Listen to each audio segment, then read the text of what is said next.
ناظرین السلام علیکم ورحمۃ اللہ وبرکاتہ۔ خلاصہ قرآن مجید کے سلسلے میں آج ہمارا 30واں پارہ ہے، اور جیسا کہ ہم نے کہا تھا کہ 29واں اور 30واں پارہ اس کی جو صورتیں ہیں اپنے سائز میں حجم میں چھوٹی ہیں اور مضامین کے اعتبار سے بہت بڑی صورتیں ہیں۔ ان میں اکثر و بیشتر جو مضمون بیان ہوا ہے وہ آخرت کا ہے، اور ساتھ ساتھ اللہ کی نعمتوں کا تذکرہ بھی ہمیں ملتا ہے کہ ہم اللہ تعالیٰ کی نعمتوں کے اوپر اللہ کا شکر کرنے والے بن جائیں۔ تو سورہ جو ہے وہ نبا سے اس کا آغاز ہو رہا ہے 30ویں پارے کا، یعنی نبا اس سے مراد خبر ہے، یعنی قیامت کی خبر جس سورہ مبارکہ میں دی گئی۔ تو اللہ سبحانہ و تعالیٰ کہہ رہے ہیں کہ دیکھو اے انسانوں، کیا ہم نے تمہارے لیے زمین کو بچھونا نہیں بنایا؟ تو اللہ تعالیٰ نے زمین کو جو ہے وہ ہمارے لیے فرش بنا دیا، اور نہ تو اس کو اتنا سخت بنایا کہ چلتی ہوئی ہمارے لیے تکلیف کا باعث ہو، نہ ہی اللہ تعالیٰ نے اس کو اتنا نرم بنایا کہ جس کی وجہ سے ہمارے پاؤں اس میں دھنس جائیں۔ پھر دیکھیں کہ اللہ نے اس کے اندر ایک بہت ہی مناسب مقدار میں گریویٹیشنل فورس رکھ دی ہے۔ نہ تو ایسا ہے کہ وہ گریوٹی جو ہے وہ کم ہو رہا ہو، ہم جو ہے وہ فضا میں اڑتے رہیں، اور نہ یہ ہے کہ وہ گریوٹی اتنی زیادہ ہو کہ ہمارے لیے پاؤں اٹھانا جو ہے وہ مشکل ہو جائے۔ یہ اللہ تعالیٰ کی بہت بڑی نعمت ہے کہ اللہ تعالیٰ نے زمین کو اس طرح سے ڈیزائن کیا۔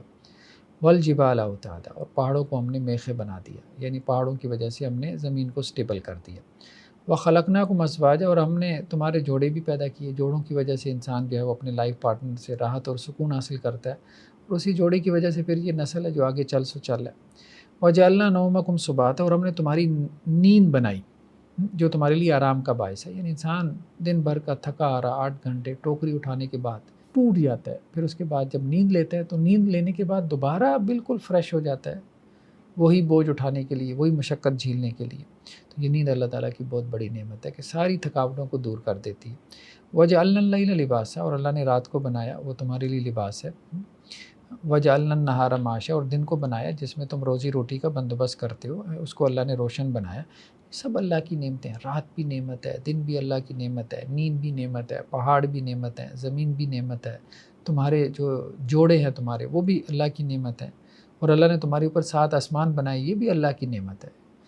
اللہ تعالیٰ نے تمہارے اوپر جو ہے وہ روشن ستارے جو ہے وہ بنائے۔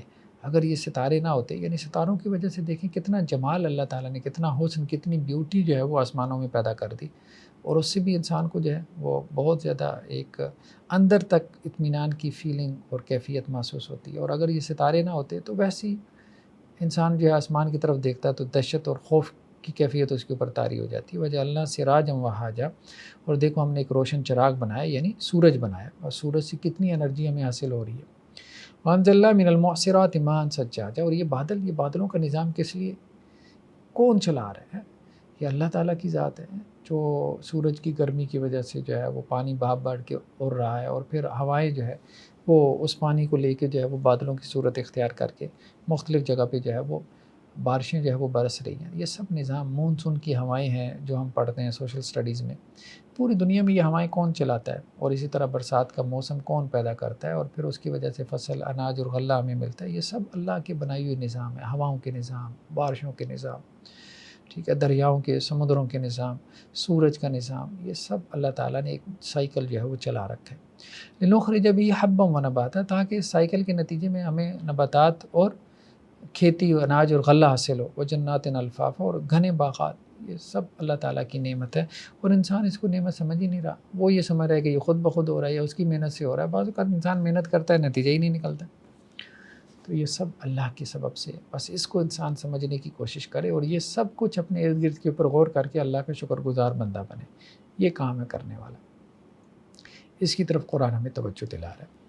نیکسٹ سورہ نازعات ہے۔ سورہ نازعات کے مضامین بھی وہی ہے، آخرت سے متعلق کہا جا رہا ہے کہ آخرت کا دن وہ دن ہے، یوم یتذکر الانسان ما سعی، اس دن انسان یاد کرے گا، حسرت کرے گا، اوہو کیا اس نے کیا دنیا میں۔ وبرزت الجحیم لمن یری، جو دیکھنا چاہے گا تو اس کے لیے جو ہے وہ جہنم کو سامنے ظاہر کر دیا جائے گا، ہر دیکھنے والے کے لیے جہنم جو ہے وہ ظاہر ہو جائے گی، یعنی جہنمی کے لیے۔ فاما من طغی وآثر الحیات الدنیا، تو جس نے سرکشی اختیار کی اور آخرت کی زندگی کے اوپر جو ہے وہ دنیا کی زندگی کو ترجیح دی، فإن الجحیم هی المأوی، تو جہنم اس کا ٹھکانہ ہے۔ دنیا میں اللہ کے حکم سے سرکشی اختیار کی اور دنیا کو ترجیح دیتا رہا آخرت پہ، یعنی پریفر کیا اس نے دنیا کو آخرت پہ۔ وہ تو پھر جہنم میں جائے گا۔ وَأَمَّا مَنْ خَافَ مَقَامَ رَبِّهِ وَنَهَى النَّفْسَ عَنِ الْهَوَىٰ، اور جو اپنے رب کے سامنے کھڑا ہونے سے ڈرتا رہا، یعنی دنیا میں ہی ڈرتا رہا، اس کو یہ بار بار خیال اور یہ سوچ پیدا ہوتی رہی کہ ایک دن اللہ کے سامنے کھڑا ہونا ہے، اللہ تعالیٰ مجھ سے میرے اعمال کے بارے میں پوچھے گا، اس وقت میں کیا اللہ سے کہوں گا، جسٹیفائی کر پاؤں گا کہ میں نے یہ کیوں کیا، کیسے کیا۔ وَنَهَى النَّفْسَ عَنِ الْهَوَىٰ، تو جو اپنے رب کے سامنے کھڑا ہونے سے ڈرتا رہا، یعنی یہ تصور اس کے اندر بار بار جو ہے اس کے ذہن میں موجود رہا، یعنی اس تصور کا اس نے استحضار رکھا کہ اس نے اپنے رب کے سامنے کھڑا ہونا ہے اور اپنے اعمال کا حساب دینا ہے۔ اور دوسرا، اس نے اپنے نفس کی باغیں جو ہے وہ کھینچ کے رکھی، جیسے کوئی سرکش گھوڑا ہوتا ہے، اب گھڑ سوار جو ہے اس کی باغیں کھینچ کے رکھتا ہے تاکہ اس کو قابو میں رکھے اور پھر اپنی منزل تک پہنچ پائے۔ تو اسی طرح کا معاملہ، یہ نفس بھی سرکش گھوڑا ہے، تو اس کی باغیں کھینچ کے رکھنا ہے، اس کو ہم ضبط نفس کہتے ہیں، سیلف کنٹرول۔ سیلف کنٹرول ہے تو ایسا شخص جنت میں جائے گا۔ اور روزے کا مقصد بھی کیا ہے؟ سیلف کنٹرول کو پیدا کرنا۔ اگر سیلف کنٹرول نہیں ہے، جیسے ہمارے یہاں بہت سے نوجوان انہیں کہیں کہ جی یہ نہ کرو وہ نہ کرو، کہتے ہیں ہمارے اوپر کنٹرول ہی نہیں ہے، ہم سے یہ ہوتا ہی نہیں ہے، ہم یہ کر ہی نہیں سکتے۔ اب یہ جو معاملہ ہے نا، یہ جو سٹیٹمنٹ ہے، یہ بتاتی ہے کہ اس کا اپنے اوپر کوئی کنٹرول نہیں ہے، اس نے اپنے آپ کو اپنے نفس کے، اپنی خواہشات کے حوالے کر دیا۔ تو اب ایسے شخص کو اس کی خواہشات پھر بہت تباہ و برباد کرتی ہے۔ تو کہا گیا کہ جس نے اپنے نفس کی باغیں کھینچ کے رکھی، جس نے اپنے نفس کو کنٹرول کر کے رکھا اور جو اپنے رب کے سامنے کھڑا ہونے سے ڈرا رہا، یہ دونوں چیزیں آپس میں انٹر لنکڈ تھیں۔ اپنے رب کے سامنے کھڑا ہونے کا تصور اگر یہ بار بار اس کے ذہن میں آئے گا، اس کو جو ہے وہ اپنے لیے حرز جان بنائے گا، تو پھر وہ اپنے نفس کو بھی کنٹرول کر پائے گا۔ فَإِنَّ الْجَنَّةَ هِيَ الْمَأْوَىٰ، اس کا ٹھکانہ کیا ہے؟ جنت ہے۔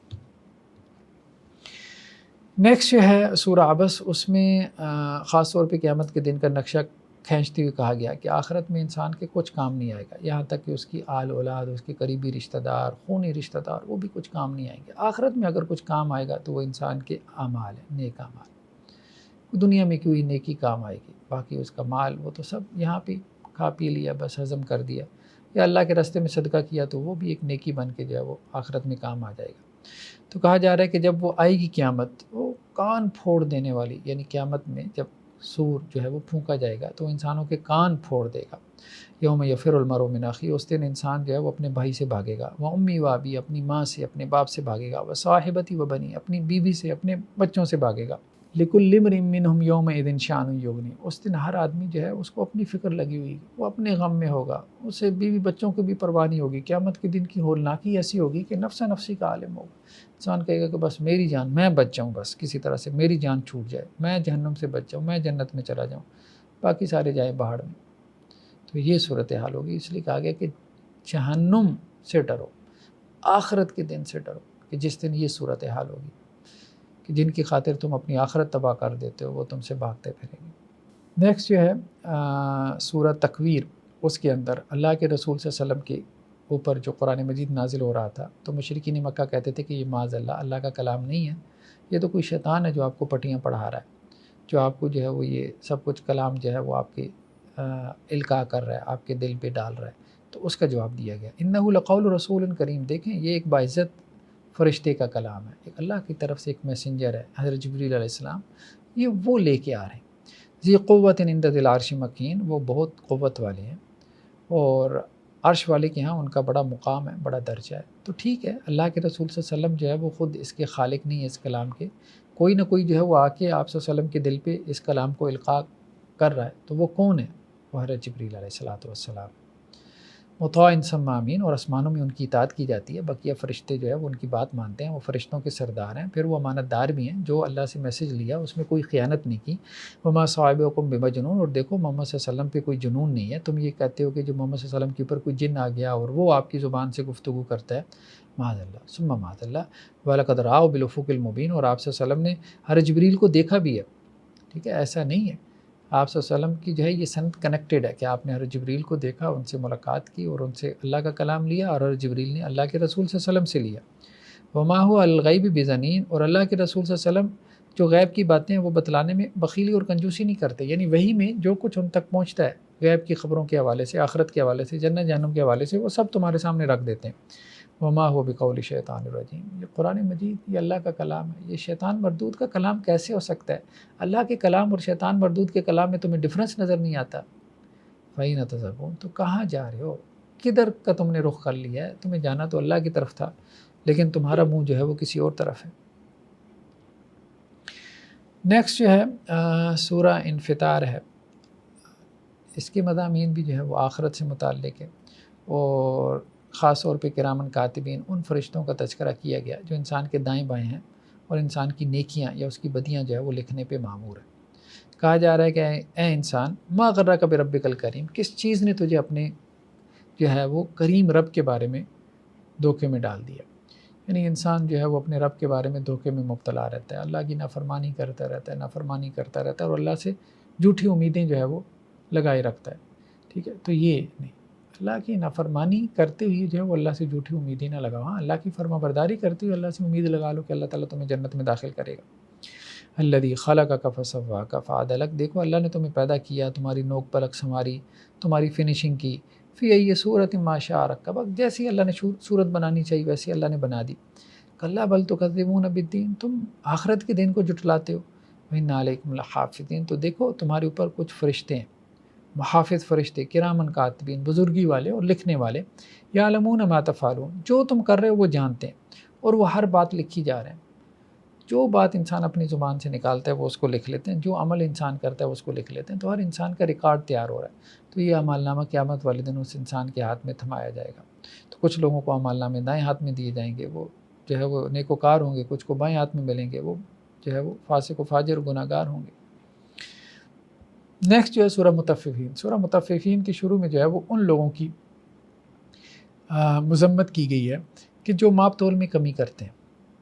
تو کہا جا رہا ہے کہ ویل للمطففین، برباد ہو جائیں، ہلاک ہو جائیں، تباہ ہو جائیں وہ لوگ کہ جو ماپ تول میں کمی کرنے والے ہیں۔ دیکھیں بد دعائیں تو خود قرآن میں منقول ہیں ایسے لوگوں کے لیے جو دوسروں کا حق مار رہے ہیں۔ تو یہ بہت ضروری ہے، یہ بہت ضروری ہے۔ بعض دفعہ ایک شخص جو ہے وہ دوسروں کا حق مار کے یہ سمجھتا ہے کہ اس نے جو ہے وہ بڑی کوئی چلاکی کر لی، اور ایسا ہی شخص جب قرآن پڑھ رہا ہوتا ہے تو پھر اب ایک بندہ ماپ تول میں کمی کرتا ہے، مثال کے طور پہ دودھ میں ملاوٹ کرتا ہے یا پیٹرول بیچ رہا ہے، اور وہ پیٹرول جو ہے وہ کم بیچ رہا ہے، مقدار سے، پیمانے سے کم بیچ رہا ہے، ٹھیک ہے، واضح طور پہ مسلمان بھائی کا کیا ہے، حق مار رہا ہے، ٹھیک ہے، یا جیلی جو ہے وہ دوائیاں بیچ رہا ہے، میڈیسن ہے، یا گھٹیا جو ہے وہ خوراک بیچ رہا ہے، گھر کے اندر اس نے جو ہے وہ کوئی فوڈ کی فیکٹری جو ہے وہ لگا رکھی ہے۔ ظاہری بات ہے یہ مسلمانوں کا حق مار رہا ہے، مسلمانوں کو بیمار کرنے کا باعث بن رہا ہے، ان کے اندر موذی بیماریاں جو ہے وہ پیدا کرنے کا سبب اور باعث بن رہا ہے۔ اب یہ شخص جو ہے جو مسلمانوں کا حق مار رہا ہے، تو اب یہ سمجھتا ہے کہ قرآن پڑھ کے وہ بڑا نیکی کا کام کر رہا ہے۔ ایسا نہیں ہے، وہ قرآن پڑھ کے تو اپنے لیے جو ہے وہ ہلاکت کی دعائیں کر رہا ہے، بربادی کی دعائیں کر رہا ہے۔ وہ خود ماپ تول میں کمی کرنے والا ہے تو وہ کہہ رہا ہے کہ میں ہلاک ہو جاؤں۔ تو یہ بات کہی جا رہی ہے کہ دیکھو اگر ماپ تول میں تم کمی کر لو گے، ڈنڈی مار لو گے، تو ایک سیر میں کتنی، 1 کلو میں کتنی ڈنڈی مار لو گے؟ ایک چٹان۔ تو اتنی تھوڑی سی چیز کی خاطر تم نے اپنے آپ کو جو ہے وہ ہلاکت میں، بربادی میں ڈال لیا۔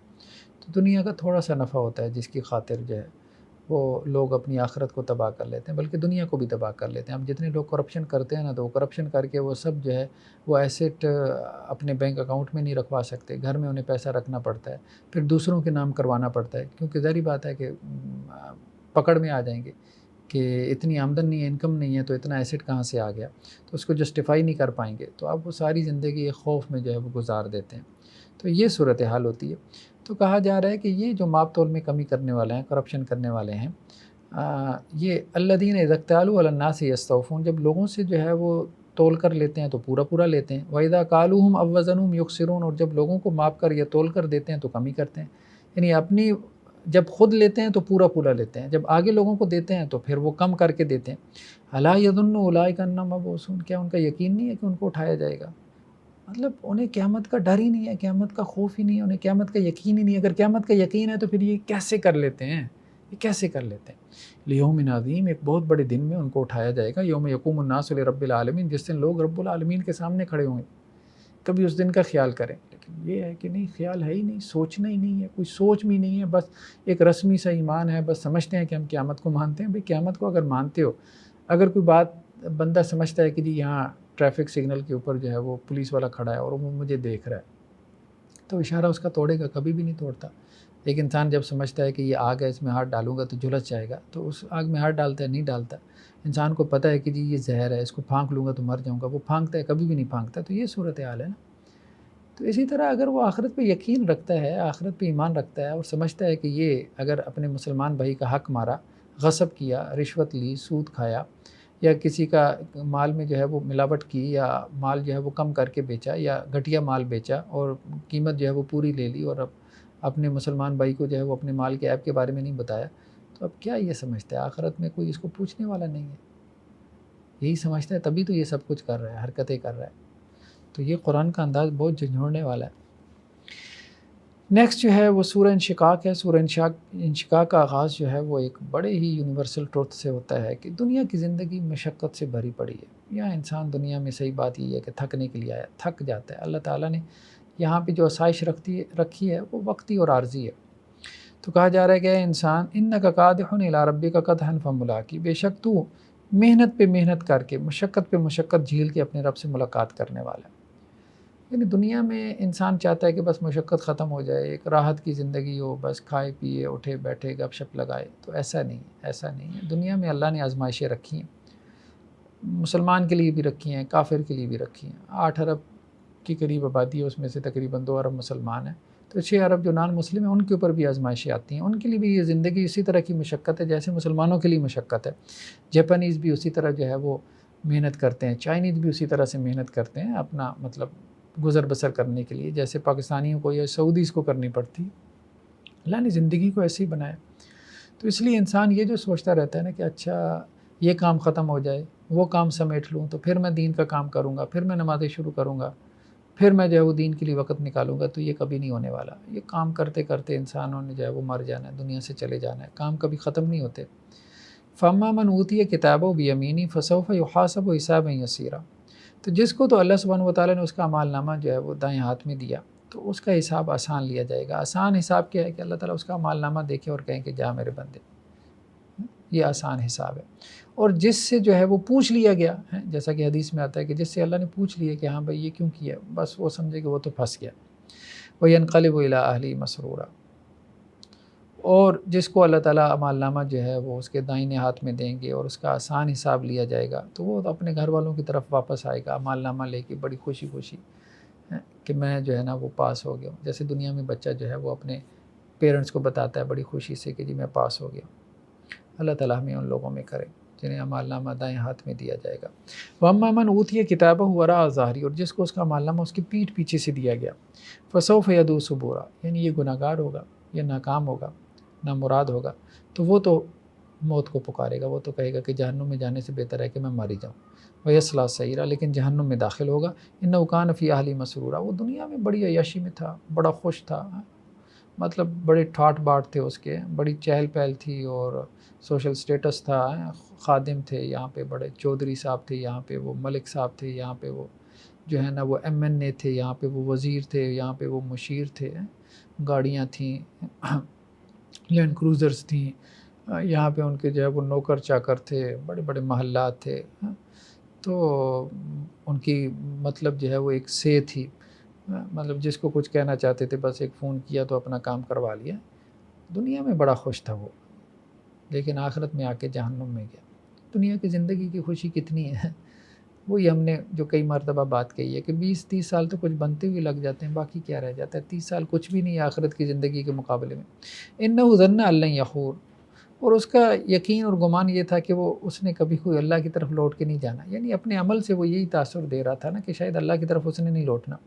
بلا إِنَّ رَبَّهُ كَانَ بِهِ بَصِيرًا، کیوں نہیں، اس کا رب اس کو دیکھ رہا تھا۔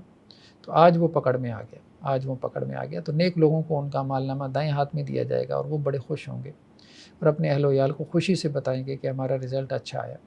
اور جو بدکار لوگ ہوں گے انہیں ان کا اعمال نامہ پیچھے سے پکڑایا جائے گا، اور یہ وہ لوگ ہوں گے جو دنیا میں بڑے خوش تھے، بڑی عیاشی میں تھے، لیکن آخرت میں جو ہے وہ جہنم میں داخل ہوں گے۔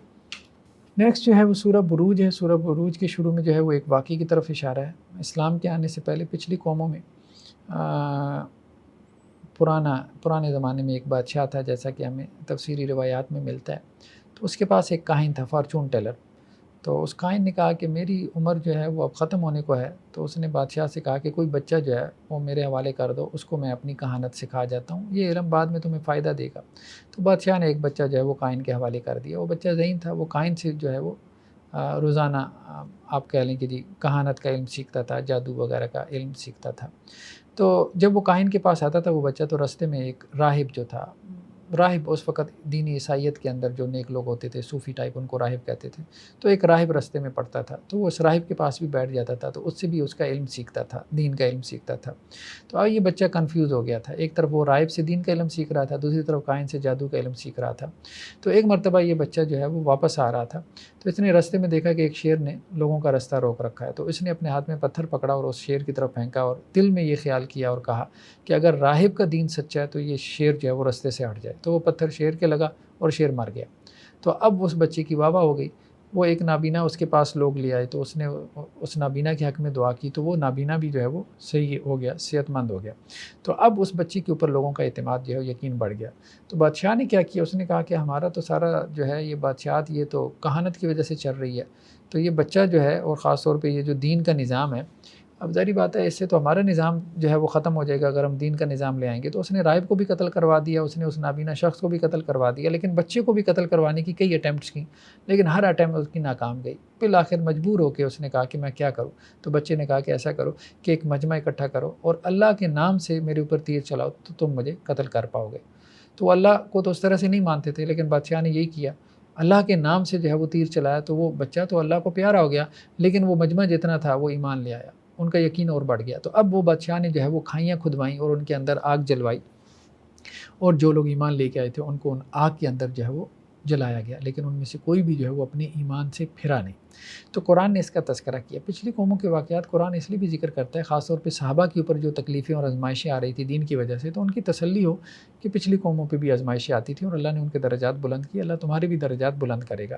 تو یہی معاملہ آج ہمارے لیے بھی ہے کہ آج دین کی وجہ سے ہمارے اوپر بھی آزمائشیں آتی ہیں، تو ہم یہ سوچیں کہ پچھلی قوموں کے اوپر تو اس سے بھی بڑی آزمائشیں آئی ہیں، ہمارے اوپر آنے والی آزمائشیں تو کچھ بھی نہیں۔ تو کہا جا رہا ہے قتل اصحاب الحدود، کھائیوں والے، کہ جنہوں نے کھائیوں میں جو ہے وہ مسلمانوں کو ڈالا، جلتی ہوئی آگ کے اندر مسلمانوں کو پھینکا، وہ لوگ ہلاک ہو جائیں۔ النار ذات الوقود، وہ کھائیاں کیا تھیں؟ بھڑکتی ہوئی آگ تھی، اذ ہم علیہا قعود، اور وہ ظالم لوگ جو ہے وہ کھائیوں کے کنارے بیٹھے تھے۔ وہم علی ما یفعلون بالمؤمنین شہود، اور اہل ایمان کے ساتھ جو وہ کر رہے تھے وہ اس کو دیکھ رہے تھے۔ وما نقموا منہم الا ان یؤمنوا باللہ العزیز الحمید، کس چیز کا انتقام لیا انہوں نے؟ ان کے ساتھ کوئی ذاتی لڑائی نہیں تھی، چپکلش نہیں تھی، صرف اس بات کا انتقام لیا، صرف اس لیے ان کو آگ میں ڈال دیا کہ وہ اللہ کے اوپر ایمان لے کے آئے۔ الذی لہ ملک السماوات والارض، دیکھو اس اللہ پہ ایمان لانا تو بنتا تھا کہ جو زمین اور آسمانوں کا بادشاہ ہے اسی کے پاس جو ہے وہ اس کی سلطنت ہے۔ واللہ علی کل شیء شہید، وہ ان مظلوموں کو دیکھ رہے تھے، ان کے اوپر ظلم کرتی، اور اللہ انہیں ظلم کرتے ہوئے دیکھ رہا تھا، اور اللہ نے بھی پھر ان کو جو ہے وہ بعد میں پکڑا۔ تو یہی معاملہ ہے، ظالم یہاں دنیا میں ظلم کرتا ہے، ٹھیک ہے، اللہ تعالیٰ اس کو دیکھ رہا ہے، اصل بات یہ ہے۔ وہ ظالم یہ سمجھتا ہے اس کو کوئی نہیں دیکھ رہا، لیکن ظالم جب مظلوم کے اوپر ظلم کر رہا ہوتا ہے تو اللہ تعالیٰ یہ کہہ رہے ہیں کہ اللہ تعالیٰ اس کو دیکھ رہا ہوتا ہے، اور ایک وقت آئے گی جب اللہ کی پکڑ آئے گی، پھر اس کے بعد ظالم کو جو ہے وہ پھر ادھر ادھر ہونے کی گنجائش نہیں ملے گی۔ نیکسٹ جو ہے وہ سورہ الاعلیٰ، اس کے مضامین میں جو ہے وہ ایک اہم مضمون تزکیہ نفس، پرسنالٹی ڈیولپمنٹ کا بھی ہے۔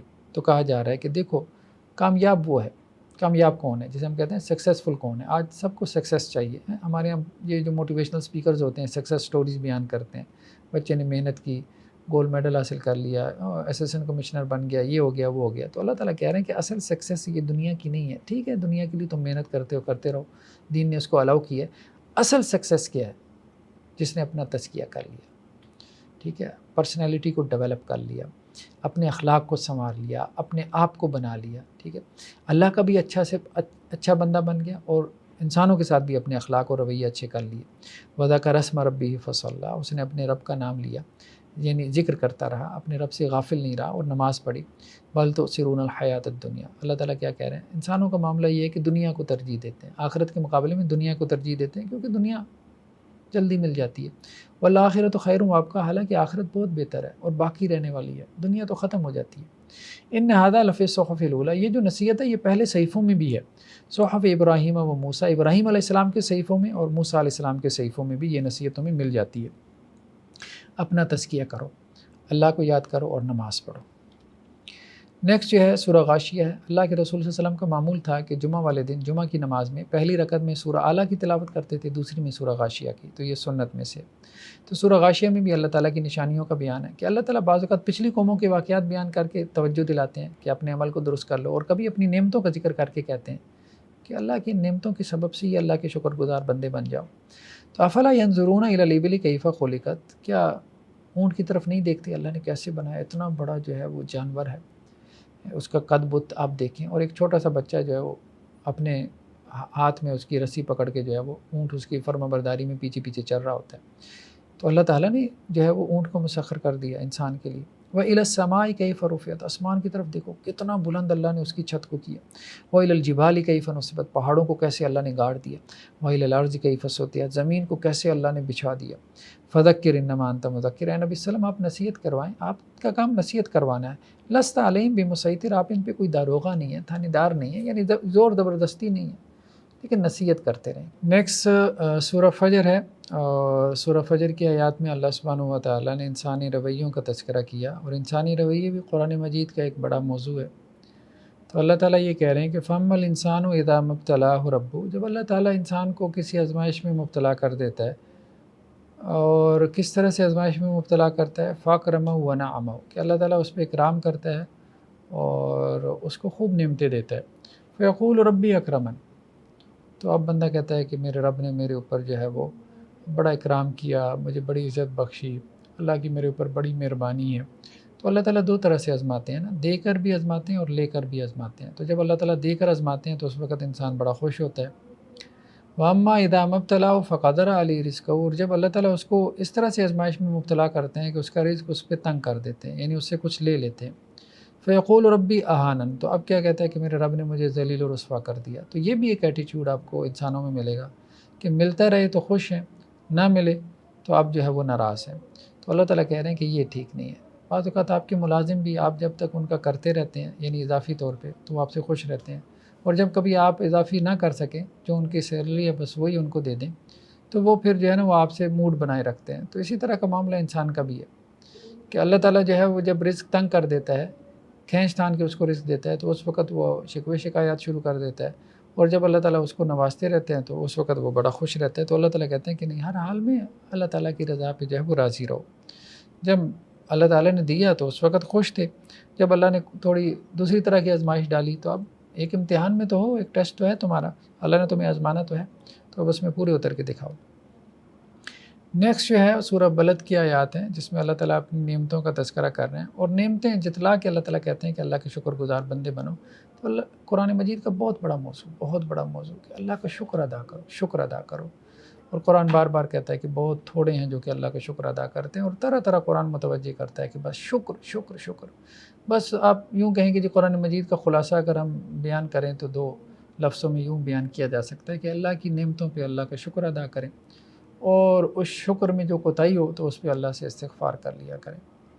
الم نجعل لہ عینین ولسانا وشفتین وہدیناہ النجدین، دیکھو اے انسانوں، ہم نے تمہاری دو آنکھیں بنائیں، زبان بنائی، تمہارے دو ہونٹ بنائے، اور ہم نے تمہاری رہنمائی کی، دو رستے تمہیں دکھا دیے، خیر کا رستہ، شر کا رستہ۔ فلقتحم العقبہ، لیکن انسان کا معاملہ کیا ہے، وہ گھاٹی کو عبور نہیں کر سکا۔ تمہیں کیا معلوم کہ کون سی گھاٹی ہے جس کو انسان نے عبور کرنا ہے، کون سی گھاٹی اس نے پار کرنی ہے۔ فک و رقبہ ہے، کسی گردن کو جو ہے وہ چھڑا دینا، کسی غلام کو آزاد کروا دینا۔ او اطعام فی یوم ذی مسغبہ، یا بو کے دن کھانا کھلا دینا، جس دن خود جو ہے وہ جان کے لالے پڑے ہوں، خود آپ کے پاس جو ہے وہ کھانے کو نہیں ہے، جیب میں ہاتھ ڈالتے ہیں تو آپ کہتے ہیں یار اچھا جیب میں تو اتنی ہے کہ جس سے جو ہے وہ اپنی بیوی بچوں کی ضرورت پوری ہو، اب اس میں سے بھی کچھ غریب مسکین کے اوپر خرچ کر دے۔ ایک تو یہ ہے نا کہ تنگی نہیں ہے، کشادگی ہے، پھر اللہ کے راستے میں خرچ کر رہا ہے، اور ایک یہ ہے کہ تنگی ہے، ہاتھ تنگ ہے، پھر بھی خرچ کر رہا ہے۔ تو یہ وہ گھاٹی ہے جس کو انسان عبور نہیں کر پاتا، اور جو اس کو عبور کر لے تو وہ پھر اس نے جو ہے وہ بہت بڑا رستہ جو ہے وہ طے کر لیا، اللہ کی قربت کی بہت سی منزلیں جو ہے وہ اس نے پا لی۔ یتیم ذا مقربہ، اور اسی طرح وہ یتیم کے اوپر جو کہ قرابت دار بھی ہے، اس کو کھانا نہیں کھلاتا۔ او مسکین ذا متربہ، یا مسکین کو جو کہ مٹی میں رل رہا ہے اس کے اوپر وہ خرچ نہیں کرتا۔ تو جو مسکین کے اوپر خرچ کرے، جو یتیم جو رشتہ دار ہے اس کے اوپر خرچ کرے، جو خود تنگ دست ہو اور پھر بھوکے کو کھانا کھلائے، اور جو کسی غلام کو آزاد کروا دے، تو یہ وہ ہے جس نے جو ہے وہ بڑی بڑی گھاٹیوں کو عبور کر لیا، اور اللہ کی قربت کی جو منزلیں ہیں وہ اس نے طے کر لیں۔ جیسے حضرات صوفیاء کہتے ہیں کہ جی سلوک کی منزلیں طے کرنا، وہ سلوک کی منزلیں مطلب اس طرح سے تھوڑی طے ہوتی ہیں کہ آنکھیں بند کر کے جو ہے وہ آپ آسمانوں کی سیر کرنا شروع کر دیں۔ وہ سلوک کی منزلیں تو یہ خدمت خلق کے ذریعے سے طے ہوں گی، باہر فیلڈ میں نکلیں، میدان میں نکلیں، لوگوں کے کام ہیں۔ لوگوں کے کسی بھی طرح سے کام آئیں، تو انشاءاللہ سے اللہ کی قربت کی منزلیں جتنی تیزی سے آپ طے کریں گے اتنی تیزی سے آپ گھر میں بیٹھے میڈیٹیشن کر کے نہیں طے کر سکتے۔ نیکسٹ جو ہے وہ سورہ شمس، اس کے اندر جو ہے وہ تزکیہ نفس کا بیان ہے، جو قرآن مجید کا ایک بڑا موضوع ہے، اور قرآن کہہ رہا ہے کہ قد افلح من زکا۔ دیکھو کامیاب کون ہے؟ کامیاب وہ ہے، سکسیسفل وہ ہے کہ جس نے اپنا تزکیہ کر لیا، یعنی اپنی روح کا جو ہے وہ تزکیہ کر لیا۔ وقد خواب من دساہا، اور ناکام وہ ہے کہ جس نے اپنے آپ کو جو ہے وہ مٹی میں دبا دیا، خسارے میں پڑا رہا، ٹھیک ہے، اپنا نقصان کر لیا، اپنا تزکیہ نہیں کر پایا۔ دیکھیں نا، بہت سے لوگ ہیں جو اپنے آپ کو سنبھال لیتے ہیں، جیسے والدین بھی اپنی اولاد کے بارے میں کہتے ہیں کہ دیکھیں ہمارے فلاں بچے نے بڑے اچھے وقت میں اپنے آپ کو سنبھال لیا، اور دوسرا ہے وہ اپنے آپ کو سنبھالتا ہی نہیں ہے۔ تو یہی ہے تزکیہ نفس کون پر کرتا ہے؟ وہی بندہ جو اپنے آپ کو سنبھال لیتا ہے، سیلف کنٹرول، ٹھیک ہے۔ اور دوسرا وہ جو اپنے آپ کو چھوڑ دیتا ہے حالات کے اوپر، اپنی خواہشات کے اوپر، وہ اپنے آپ کو تباہ کر لیتا ہے، اپنی دنیا بھی اپنی آخرت بھی برباد کر لیتا ہے۔ تو اللہ تعالیٰ یہی بات کہہ رہے ہیں کہ کامیاب وہ ہے کہ جس نے اپنا تزکیہ کر لیا۔ تزکیہ نفس کا خلاصہ 2 لفظوں میں گیا، سیلف کنٹرول، اللہ تعالیٰ کے احکامات کے مطابق اپنی خواہشات کو پورا کرنا۔ اللہ تعالیٰ خواہش پورا کرنے سے منع نہیں کرتے، ہر انسان اس کی اپنی ایک خواہش ہے، اس کی اپنی ایک ول ہے، تو جو بھی آپ کی ول اور جو بھی آپ کا پلیئر ہے، اللہ تعالیٰ کہتے ہیں کہ اس ول اور پلیئر کو اللہ کے سامنے سبمٹ کر دو، یعنی اس کو پورا کرنا ہے لیکن اللہ تعالیٰ کی ایک طریقے کے مطابق، بس اتنی سی بات ہے۔ یہی تزکیہ نفس ہے، سیلف کنٹرول، ایک ضابطے کے تحت جو ہے وہ پلیئر حاصل کرو۔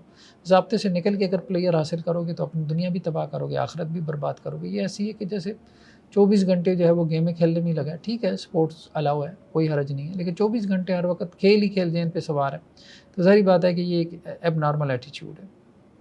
ضرورت کے تحت سوشل میڈیا استعمال کر لیا، کوئی حرج نہیں، لیکن اسکرین ٹائم اتنا زیادہ ہو گیا، اس کی ایڈکشن بن گئی، ٹھیک ہے، تو اب ظاہری بات ہے کہ وہ ایک ایب نارمل ایٹیچیوڈ ہے، وہ انسان کے لیے جو ہے وہ پرابلمٹک ہے۔ تو انسان جس نے اپنا تزکیہ کر لیا تو وہ کامیاب ہے، اور جس نے جو ہے وہ اپنے آپ کو خاک میں دبا دیا، مٹی میں ملا دیا، تو وہ ناکام اور نامراد ہے۔ نیکسٹ جو ہے سورہ مبارکہ کے اندر اللہ سبحانہ و تعالیٰ یہ کہہ رہے ہیں کہ صدقہ جو ہے وہ جنت کے راستے کو آسان کرتا ہے، اللہ کے راستے میں خرچ کرتے رہو، جنت کی راہیں کھلتی چلی جائیں گی۔ اور بخل اور کنجوسی جو ہے یہ جہنم کی راہ پہ انسان کو ڈال دیتا ہے۔ تو یہ 2 رویے ہیں، ایک رویہ وہ ہے کہ جس میں انسان خرچ کرنے والا ہے، تو انشاءاللہ اس کے لیے جنت کے راستے آسان ہوں گے، خدمت خلق کرنے والے کے لیے جنت کے راستے آسان کر دیے جاتے ہیں۔ اور دوسرا وہ بخیل اور کنجوس آدمی ہے، اپنے اوپر بھی خرچ نہیں کرتا، بیوی بچوں پہ بھی خرچ نہیں کرتا، ہر وقت جو ہے وہ جوڑ جوڑ کے رکھتا رہتا ہے، گنتا رہتا ہے، ابھی اتنے ہو گیا، اب اتنے ہو گئے، ٹھیک ہے، تو اس کے لیے جہنم کا راستہ آسان ہو جاتا ہے۔ تو اللہ تعالیٰ یہ کہہ رہے ہیں کہ جس نے اللہ کے راستے میں دیا اور تقوی اختیار کیا، اور جس نے نیکی کی، تصدیق کی، فَسَنُيَسِّرُ لِلْيُسْرَىٰ، تو ہم اس کے لیے جو ہے وہ اس کے راستے کو، جنت کے راستے کو آسان کر دیں گے۔ اور جس نے بخل کیا اور اللہ سے بے پرواہی اختیار کی، وَكَذَّبَ بِالْحُسْنَىٰ، اور جس نے نیک بات کو جھٹلا دیا، فَسَنُيَسِّرُ لِلْعُسْرَىٰ، تو ہم اس کے لیے جو سختی ہے وہ ہم اس کے لیے جو ہے وہ آسان کر دیں گے، یعنی جہنم کا راستہ اس کے لیے آسان ہو جائے گا۔ نیکسٹ چند صورتوں کے بعد سورہ قدر کا تذکرہ ہے، جس میں لیلۃ القدر کا بیان ہے۔ اللہ کے رسول صلی اللہ علیہ وسلم نے فرمایا کہ رمضان کے آخری عشرے میں طاق راتوں میں، یعنی 21ویں، 23ویں، 25ویں، 27ویں اور 29ویں، ان 5 راتوں میں جو ہے وہ لیلۃ القدر کی رات کو تلاش کرو۔ اور قرآن یہ کہتا ہے کہ لیلۃ القدر جو ہے وہ 1000 مہینے سے بہتر ہے۔ فرمایا کہ اس قرآن کو ہم نے لیلۃ القدر میں نازل کیا۔ لیلۃ القدر کی فضیلت یہ ہے کہ یہ قرآن لیلۃ القدر میں نازل ہوا، اور تمہیں کیا پتہ کہ لیلۃ القدر کیا ہے؟ لیلۃ القدر خیر من الف شہر، 1000 مہینے سے بہتر ہے، یعنی لیلۃ القدر کی عبادت 1000 مہینے کی عبادت سے بہتر ہے۔ 1000 مہینے کے برابر نہیں ہے، اس سے بہتر ہے، اور یہ اللہ کا بہتر مراد ہے۔ اور 1000 مہینہ تقریباً 83.5 سال بنتا ہے، یعنی 83 ایئرس پلس بنتا ہے۔ اتنی تو انسان کی جو ہے وہ ایوریج ایج نہیں ہے، عام طور پہ انسانوں کی ایج 60-65 ہوتی ہے۔ تو ایک رات کی عبادت گویا کہ پوری زندگی کی عبادت سے بہتر ہے۔ اگر آپ نے لیلۃ القدر کی رات میں 100 روپے صدقہ کیا تو ایسی ہے جیسے آپ نے 83 سال صدقہ کیا۔ آپ نے لیلۃ القدر کی رات میں اگر 2 نفل پڑھے تو ایسی ہے جیسے آپ نے 83 سال 2 نفل پڑھے۔ لیلۃ القدر کی رات میں اگر آپ نے 1 پارہ پڑھا تو آپ نے ایسی ہے جیسے 83 سال جو ہے وہ 1 پارہ پڑھا۔ تو یہ بہت بڑی فضیلت ہے، بہت بڑی فضیلت ہے۔ دوسرا یہ کہ اس رات میں جو ہے وہ فیصلے کیے جاتے ہیں، تو وہ فیصلوں کی وجہ سے انسان اللہ سے دعا بھی کرے کہ اللہ تعالیٰ اس کے حق میں خیر کے فیصلے فرمائے۔ تنزل الملائکۃ والروح فیہا باذن ربہم من کل امر، اس رات میں فرشتے بھی اترتے ہیں آسمانوں سے، اور روح الامین بھی اترتے ہیں اللہ کے حکم سے، کہ اللہ تعالیٰ کے احکامات کی امپلیمنٹیشن کے لیے، اور یہ رات سلامتی ہے طلوع فجر تک کے لیے۔ تو بعض روایتوں میں اس مطلب لیلۃ القدر کے حوالے سے کچھ نشانیوں کا بھی تذکرہ ہے۔ بعض روایتوں میں یہ ملتا ہے کہ اس صبح کو جو سورج طلوع ہوتا ہے تو اس کی شعاعیں نہیں ہوتی، مطلب تیز اس کی جو ہے وہ شعاعیں نہیں ہوتی۔ بعض روایتوں میں یہ بھی ملتا ہے کہ اللہ کے رسول صلی اللہ علیہ وسلم نے کیچڑ کے اندر سجدہ کیا، یعنی وہ ایک ٹھنڈی رات ہوتی ہے اور جس میں کوئی ہلکی بوندا باندی بھی ہو سکتی ہے۔ تو بہرحال یہ رات قرآن نے بھی اس کی طرف اشارہ کیا کہ پرسکون رات ہوتی ہے، تو لیلۃ القدر کی تلاش جو ہے وہ کرتے رہنا چاہیے۔ 5 راتوں میں کوئی ایک رات تو کنفرم ہے۔ بعض اوقات یہ ہوتا ہے کہ سعودیہ کے ساتھ ہمارا ایک رات کا اختلاف ہو جاتا ہے تو اس وقت لوگ شبے میں پڑ جاتے ہیں، تو دیکھیں اس میں بھی کوئی ایسی بات نہیں، اللہ کے لیے کچھ مشکل نہیں ہے کہ اللہ تعالیٰ جو ہے وہ ہمارے اعتبار سے ہمیں لیلۃ القدر کا ثواب دیں اور سعودیز کے اعتبار سے ان کو لیلۃ القدر کا ثواب دیں۔ باقی ٹھیک ہے کہ اللہ کے یہاں وہ ایک ہی رات ہے کہ جس میں روح الامین اور فرشتے اترتے ہیں یا سال بھر کے فیصلے ہوتے ہیں، باقی ثواب تو اللہ کے نزدیک جو ہے وہ دینا مشکل نہیں ہے، اللہ کی قدرت اور اللہ تعالیٰ کے اختیار میں۔ تو لیلۃ القدر کے لیے جو ہے وہ خود بھی جاگنا چاہیے اور اپنے گھر والوں کو بھی بیدار کرنا چاہیے۔ اللہ کے رسول صلی اللہ علیہ وسلم کا ہمیں معمول ملتا ہے کہ رمضان کے آخری عشرے میں آپ رات کو زندہ کرتے تھے، خود بھی جو ہے وہ رات کو جو ہے وہ بیدار رہتے تھے اور اپنے گھر والوں کو بھی بیدار کرتے تھے۔ نیکسٹ ہے سورہ بینہ، تو اس میں اللہ سبحانہ و تعالیٰ نے 2 لفظوں میں اس دین کا خلاصہ بیان کر دیا کہ دین اسلام اس کا خلاصہ کیا ہے، اس کو سمرائز کریں۔ ہر بندہ جو ہے وہ اپنے اعتبار سے دین کو ڈیفائن کر رہا ہے کہ یہ دین ہے یا دین میں یہ چیز اہم ہے۔ اللہ کے نزدیک دین کیا ہے، دین کا خلاصہ کیا ہے؟ دین کے 70 احکامات ہیں، ان میں سب سے اہم کیا چیز ہے؟ اگر وہ ہے تو دین ہے، اگر وہ نہیں ہے تو دین نہیں ہے۔ تو اس میں اللہ تعالیٰ نے 3 چیزیں بیان کی کہ یہ 3 چیزیں اصل میں تمہارے دین کا جوہر ہے، ایسنس ہے۔ وما امروا الا ليعبدوا الله مخلصین له الدین حنفاء، انہیں یہ حکم دیا گیا صرف اللہ کی عبادت کریں، اللہ کی عبادت خالص اللہ کی عبادت۔ اور اللہ کی عبادت سے مراد یہ ہے، ہم نے کہا تھا کہ اصل عبادت کیا ہے، وہ دعا ہے، دعا کو اللہ کے لیے خالص کر لیں، اللہ ہی کو پکاریں۔ اور دوسرا ویقیم الصلاۃ، نماز قائم کریں، اور تیسرا ویؤتوا الزکاۃ، زکوٰۃ ادا کریں۔ وذلک دین القیمہ، دیکھو یہی سچا اور سیدھا دین ہے۔ ہر بندہ جو ہے وہ دین خالص اصلی دین بتانے کے لیے جو ہے وہ لمبی لمبی کتابیں لکھ رہا ہے، ویب سائٹس۔ بھائی قرآن مجید نے ایک آیت کے اندر دین خالص جو ہے وہ بیان کر دیا، 3 چیزوں کا نام ہے توحید، نماز اور زکوٰۃ۔ یہ سچا دین ہے، پہلے اس کے اوپر آ جاؤ تو بس تم دین کے اوپر ہو۔ اللہ کے رسول صلی اللہ علیہ وسلم نے حضرت معاذ بن جبل کو جب یمن کی طرف گورنر بنا کے بھیجا تو کیا کہا؟ سب سے پہلے توحید کی دعوت دینی ہے، توحید پہ آ جائیں پھر انہیں نماز کی دعوت دینی ہے، اس پہ آ جائیں پھر انہیں جو ہے وہ زکوٰۃ کی دعوت دینی ہے۔ اب تو لوگوں نے اپنے اپنے عقائد کی لمبی چوڑی فہرستیں تیار کر رکھی ہیں کہ اچھا ان چیزوں کو مانتے ہو تو دین پر ہو، اور اپنے اپنے جو ہے وہ حلال و حرام کی فہرستیں بنا رکھی ہے، ان کو مانتے ہو تو دین پر ہو۔ اصل دین یہ ہے، اس دین کے اوپر پہلے لوگوں کو لے کے آؤ، پھر اس کے بعد جو دین ثابت ہے کتاب و سنت سے تو اس پہ بھی عمل لوگ کر لیں، ٹھیک ہے۔ نیکسٹ ہے سورہ زلزال ہے۔ سورہ زلزال جو ہے وہ اس کے اندر قیامت کے احوال کا تذکرہ کیا گیا اور کہا گیا کہ قیامت والے دن اس زمین کو ہلا مارا جائے گا اور زمین اپنے بوجھ باہر نکال پھینکے گی، یعنی قبروں میں سے لوگ اٹھ کھڑے ہوں گے، اور انسان اس دن کہے گا کہ اسے کیا ہو گیا، اور اس دن زمین اپنی خبریں بیان کرے گی، زمین بیان کرے گی کہ میرے سینے پہ اس انسان نے یہ گناہ کیے، کیونکہ اللہ نے اس زمین کی طرف یہ وحی کی ہوگی کہ وہ انسان کے بارے میں خبریں دے۔ یومئذ یصدر الناس اشتاتا لیروا اعمالهم، اس دن لوگ جو ہے وہ گروہ در گروہ آپس میں بٹ جائیں گے اور لوگوں کو ان کے اعمال دکھائے جائیں گے۔ فمن یعمل مثقال ذرۃ خیرا یرہ، جو کوئی ذرے کے برابر کسی نے نیکی کی ہوگی، چھوٹی سی نیکی بھی اگر آپ نے کی ہے نا، راستے سے کوئی پتھر دائیں بائیں کر دیا، آپ تو اس کو بھول گئے، وہ اس کے اعمال نامے میں لکھی ہوگی قیامت والے دن۔ ومن یعمل مثقال ذرۃ شرا یرہ، اور جس نے چھوٹا سا گناہ بھی کیا ہوگا وہ بھی وہ اپنے اعمال نامے میں دیکھ لے گا۔ تو قیامت والے دن جو ہے وہ ہر چیز انسان اپنے اعمال نامے میں دیکھ لے گا، تو بس قیامت والے دن سے انسان کو ڈرتے رہنا چاہیے اور اس سے ڈر کی وجہ سے اپنے اعمال کو درست کرتے رہنا چاہیے۔ نیکسٹ جو سورہ ہے سورہ عادیات، اس میں انسان کی ناشکری کا بیان ہے۔ کہا جا رہا ہے کہ گھوڑوں کو دیکھو، گھوڑوں کی قسمیں اٹھا کے اللہ تعالیٰ کہہ رہے ہیں کہ ہانپنے والے گھوڑے جو اپنے سم جو ہے اپنے پاؤں جب زمین کے اوپر مارتے ہیں تو چنگاریاں نکالتے ہیں، اور صبح کے وقت جو ہے وہ چھاپا مارتے ہیں۔ صبح کے وقت عام طور پہ عربوں میں کیا تھا، لوٹ مار کرتے تھے یا جنگ و جدال ہوتا تھا، تو صبح کے وقت غارت گری کرتے تھے اور اپنا جو گھوڑا جو ہے وہ دشمن کے لشکر کے بیچوں بیچ لے کے چلے جاتے تھے۔ تو وہ گھوڑوں کو کیا کرتے ہیں، لشکر کے بیچوں بیچ جو ہے وہ دشمن کی فوج میں لے کے گھس جاتے ہیں۔ اب وہ گھوڑا جو ہے وہ اپنے مالک کا اتنا وفادار ہے کہ اپنے مالک کی خاطر جو ہے وہ اپنی جان داؤ پہ لگا دیتا ہے۔ حالانکہ انسان نے گھوڑے کو پیدا نہیں کیا، صرف اس کو دوا دارو کا بندوبست کرتا ہے، اس کے چارے کا انتظام کرتا ہے۔ تو انسان کا تو اللہ تعالیٰ خالق ہے، لیکن انسان اپنے رب کا اتنا فرما بردار نہیں ہے، جتنا گھوڑا اپنے مالک کا فرما بردار ہے۔ ان الانسان لربی لکنود، بے شک انسان اپنے رب کا بہت ہی ناشکر ہے۔ وَإِنَّهُ لَذَلِكَ لَشَهِيدٌ، اور وہ اس پہ گواہ بھی ہے۔ بہت دفعہ آپ دیکھیں گے انسان کہہ رہا ہوتا ہے یار بس اللہ کا شکر ادا نہیں کرتے ہم، اللہ کی بڑی نعمتیں۔ وَإِنَّهُ لِحُبِّ الْخَيْرِ لَشَدِيدٌ، انسان جو ہے وہ مال کی محبت میں بہت سخت ہے۔ افلا یعلم اذا بعثر ما فی القبور، کیا اس کو نہیں پتہ کہ جب قبروں میں سے جو ہے وہ قبروں کو تلپٹ کر دیا جائے گا، اور جو کچھ قبروں میں سے ہے وہ یعنی مردوں کو باہر نکال دیا جائے گا، اور جو کچھ سینوں میں ہے وہ بھی سامنے جو ہے وہ لا کر حاضر کر دیا جائے گا۔ ان ربهم بهم یومئذ لخبیر، بے شک تمہارا رب اس دن سے بہت باخبر ہے۔ تو وہی آخرت سے ڈرایا جا رہا ہے کہ آخرت سے کیا انسان جو ہے وہ غافل ہے، کیا آخرت پہ اس کا ایمان نہیں ہے؟ جب قبروں کو تلپٹ کر کے انسانوں کو کھڑا کیا جائے گا، ان کے سینوں میں جو بھید ہیں، جو راز دفن ہیں، وہ بھی نکال بار کیے جائیں گے، اور اپنے رب کے سامنے کھڑے ہو کے انہیں اپنے اعمال کا جواب دہ ہونا پڑے گا۔ تو اس دن سے ڈرتی ہوئی انسان آج اللہ کا شکر ادا کرے، اللہ کی نعمتوں پہ شکر ادا کرنے والا بن جائے۔ نیکسٹ جو صورتوں میں سے سورہ عصر ہے، بہت ہی مختصر سی صورت ہے، لیکن آپ یوں کہیں کہ اس میں قرآن مجید کا جو ایک میسیج ہے، جو پیغام ہے، اس کو سمرائز کر دیا گیا، اس کا خلاصہ بیان کر دیا گیا۔ تو والعصر ان الانسان لفی خسر، زمانے کی قسم تمام انسان خسارے میں ہے، سب انسان گھاٹے میں پڑے۔ ہاں ایکسیپشن ہے، کون سے انسان گھاٹے میں نہیں ہے؟ الا الذین آمنوا وعملوا الصالحات وتواصوا بالحق وتواصوا بالصبر، سوائے ان لوگوں کے جو ایمان لے کے آئے، جنہوں نے نیک عمل کیے۔ ایمان بہت ضروری ہے، پھر اس کے بعد نیک عمل، عمل صالح بہت ضروری ہے۔ وتواصوا بالحق، دوسروں کو نصیحت کرنا، نیک عمل خود بھی کرنا ہے، دوسروں کو اس نیک عمل کی نصیحت بھی کرنی ہے، پریچ کرنا ہے، تبلیغ کرنی ہے، یہ بھی۔ وتواصوا بالصبر، اب جب آپ تبلیغ کا کام کرتے ہیں، امر بالمعروف نہی عن المنکر کا کام کرتے ہیں، تو ظاہری بات ہے کہ لوگوں کا رسپانس مختلف طرح سے آتا ہے، کچھ لوگ اپریشیٹ کرتے ہیں اور کچھ لوگ آپ کو برا بھلا بھی کہتے ہیں، اب اس پہ صبر کرنا ہے۔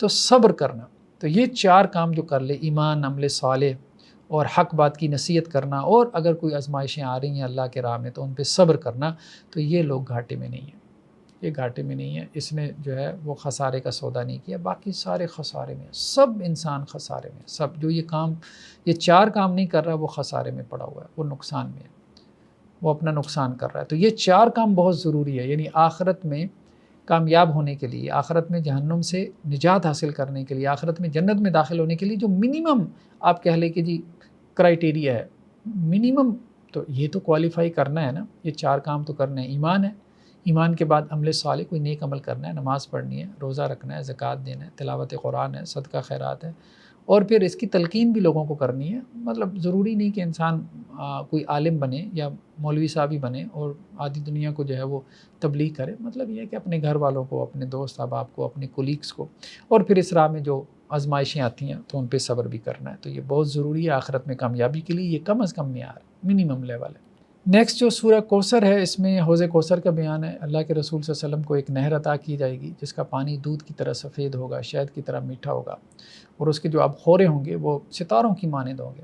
تو اللہ کے رسول صلی اللہ علیہ وسلم فرماتے ہیں کہ قیامت والے دن میرے امتی آئیں گے اور میں انہیں حوض کوثر سے جام بھر بھر کے پلاؤں گا۔ ہاں کچھ لوگ ایسے ہوں گے جو میری طرف آنا چاہیں گے، فرشتے ان کو روکیں گے، میں کہوں گا یہ میرے امتی ہیں، لیکن فرشتے کہیں گے کہ اللہ کے رسول صلی اللہ علیہ وسلم آپ کے جانے کے بعد انہوں نے دین میں بدعات، نئی نئی چیزیں ایجاد کر لی، انوویشنز، نئی نئی کاموں کو دین بنا لیا تھا۔ تو اللہ کے رسول صلی اللہ علیہ وسلم فرمائیں گے ان کو پرے کرو، ان کا مجھ سے کوئی تعلق نہیں ہے۔ تو بدعتی آدمی جو ہے اللہ کے رسول صلی اللہ علیہ وسلم کا امتی ہونے کے باوجود قیامت والے دن آپ کی شفاعت تو کجا، آپ صلی اللہ علیہ وسلم کے ہاتھ سے وہ جام، حوض کوثر کا جام پینے سے جو ہے وہ محروم ہو جائے گا۔ تو بدعت جو ہے وہ بہت بڑی محرومی ہے۔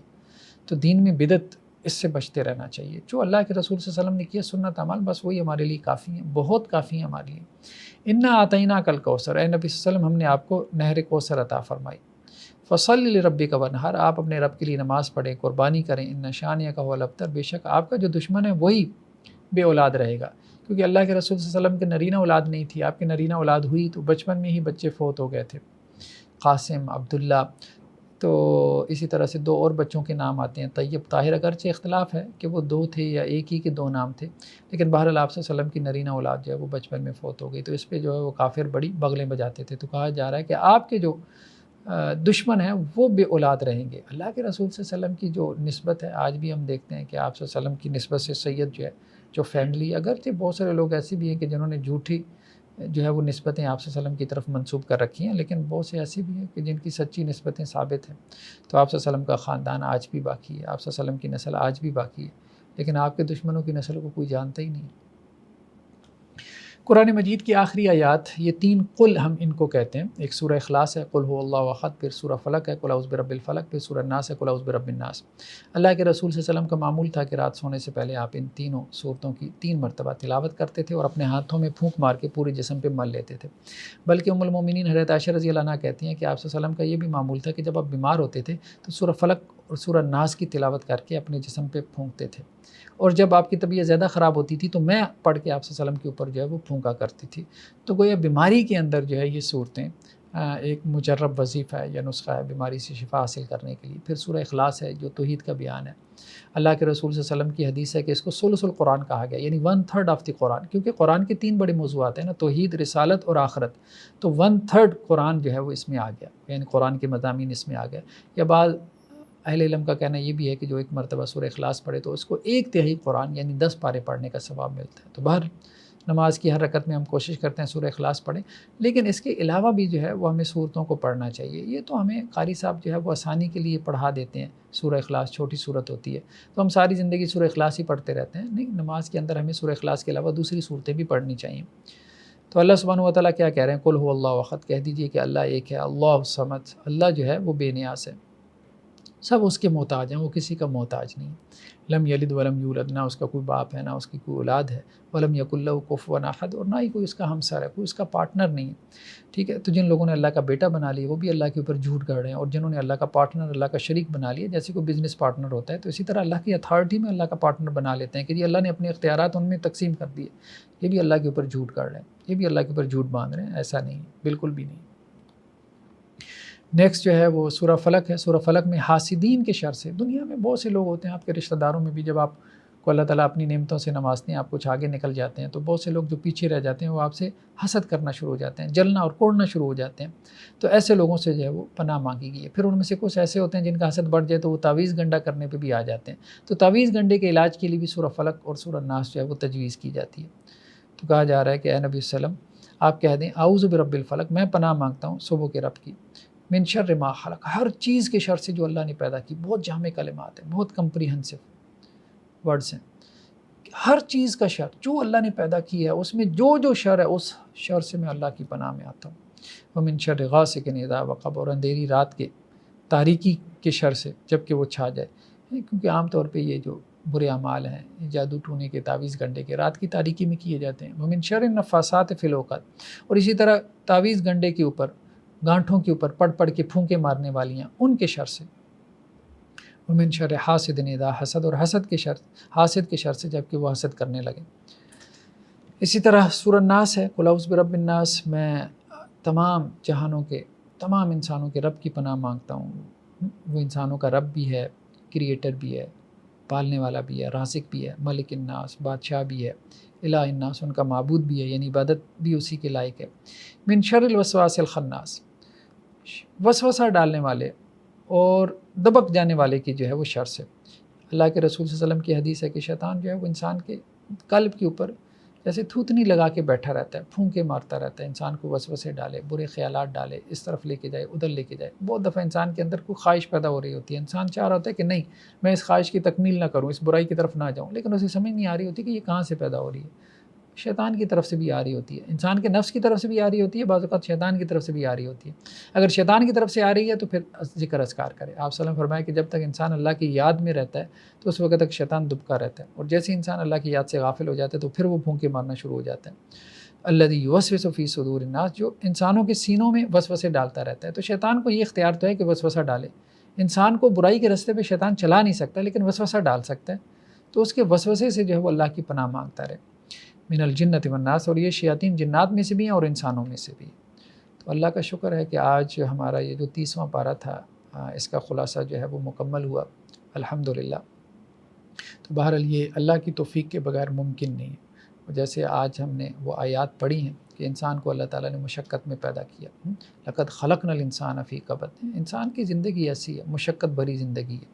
تو اس مشقت بھری زندگی میں کچھ وقت نکال لینا اللہ کی توفیق کے بغیر جو ہے وہ ممکن نہیں ہے.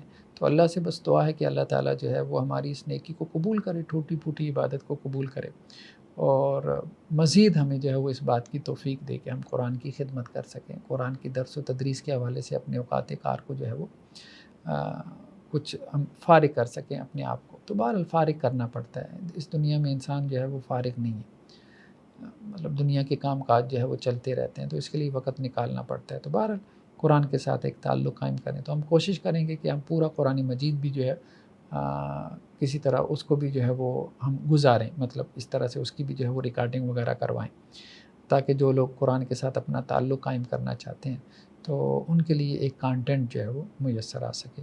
تو بس اللہ سے دعا کریں کہ اللہ تعالیٰ اللہم اجعل القرآن العظیم ربیع قلوبنا وجلاء احزاننا ونور صدورنا وذہاب ہمومنا وغمومنا. رسول اللہ علیہ وسلم کی دعاؤں میں سے، یا اللہ کے اس قرآن مجید کو ہمارے سینوں کی بہار بنا دے. یا اللہ اس کو جو ہے وہ ہمارے غموں ہماری پریشانیوں کو دور کرنے کا ذریعہ بنا دے. یا اللہ اسے جو ہے اس قرآن کو ہماری جو بلندی، ہماری جو رفعتیں ہیں ان کا سبب بنا دے. تو اللہ تعالیٰ جو ہے وہ اس قرآن کو آخرت میں ہمارے لیے حجت بنائے. جیسا کہ حدیث میں آتا ہے نا کہ یہ قرآن تمہارے خلاف حجت ہوگا یا تمہارے حق میں حجت ہوگا. تو اللہ اسے ہمارے حق میں حجت بنائے. جزاکم اللہ خیر. والسلام علیکم ورحمۃ اللہ وبرکاتہ.